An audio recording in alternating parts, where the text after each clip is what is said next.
Item ಯಾವುದೇ ಇರಲಿ try ಮಾಡಿ ಆಚಿ ಚಿಕನ್ ಮಸಾಲಾ. ಆಚಿ ಚಿಕನ್ ಮಸಾಲಾ. ಧಾರವಾಡದಲ್ಲಿ ಪ್ರತಿಭಟನೆಯ ಕಾವು ದಿನದಿಂದ ದಿನಕ್ಕೆ ಏರುತ್ತಲೇ ಇದೆ. ಇಂದಂತೂ ಬಿಜೆಪಿ ನಾಯಕರು ಬೀದಿಗಿಳಿದು ಹೋರಾಟಕ್ಕೆ ಬೆಂಬಲ ಸೂಚಿಸಿದ್ದು ಸರ್ಕಾರದ ವಿರುದ್ಧ ಕೆಂಡ ಕಾರಿದ್ದಾರೆ. ಈ ಸರ್ಕಾರಕ್ಕೆ ರೈತರ ಹಾಗೂ ಜನಸಾಮಾನ್ಯರ ಹಿತ ಬೇಕಿಲ್ಲ ಅಂತ ಘರ್ಜಿಸಿರುವ ಕೇಸರಿ ಪಡೆ ಸಿದ್ದರಾಮಯ್ಯ ಸರ್ಕಾರದ ವೈಫಲ್ಯಗಳನ್ನು ಒಂದೊಂದಾಗಿ ಬಿಚ್ಚಿಟ್ಟಿದೆ. ಸಿದ್ದರಾಮಯ್ಯನವರು, ಡಿ.ಕೆ. ಶಿವಕುಮಾರ್ ಅವರು ತಮ್ಮ ಕುರ್ಚಿ ಕಾಳಗದಲ್ಲಿ ಒಬ್ರು ಕುರ್ಚಿ ಉಳಿಸ್ಕೊಳ್ಳೋದಕ್ಕೆ ಮತ್ತೊಬ್ರು ಕುರ್ಚಿ ಕಸ್ಕೊಳ್ಳೋದಕ್ಕೆ ಈ ಗಲಾಟೆನಲ್ಲಿ ಅವರು ಬ್ಯುಸಿ ಆಗಿದ್ದಾರೆ ವಿನಃ ಈ ಯುವಜನತೆ ಸಮಸ್ಯೆನ ಆಲಿಸೋದಕ್ಕೆ ಸಮಯ ಸಿಗ್ತಾ ಇಲ್ಲ. ನನ್ನನ್ನು ಕೂಡ ವಿದ್ಯಾರ್ಥಿ ಒಕ್ಕೂಟದವರು ಬಂದು ಭೇಟಿ ಮಾಡಿದ್ರು. 2,85,000 ಹುದ್ದೆಗಳು ಇವತ್ತಿಗೂ ಕೂಡ ಖಾಲಿ ಬಿದ್ದಿದೆ.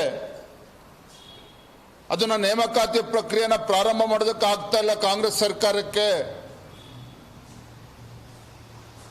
ರಿಸರ್ವೇಶನ್ ಗೊಂದಲವನ್ನ ಬಳಸಿಕೊಂಡು ರಾಜ್ಯ ಉಚ್ಚ ನ್ಯಾಯಾಲಯದಲ್ಲೂ ಕೂಡ ಸರಿಯಾದ ರೀತಿಯಲ್ಲಿ ವಾದ ಮಂಡನೆ ಮಾಡದೇನೆ ಕಾಲಹರಣ ಮಾಡಿಕೊಂಡು ಕಾಂಗ್ರೆಸ್ ಸರ್ಕಾರ ಕುಳಿತಿದೆ ವಿನಃ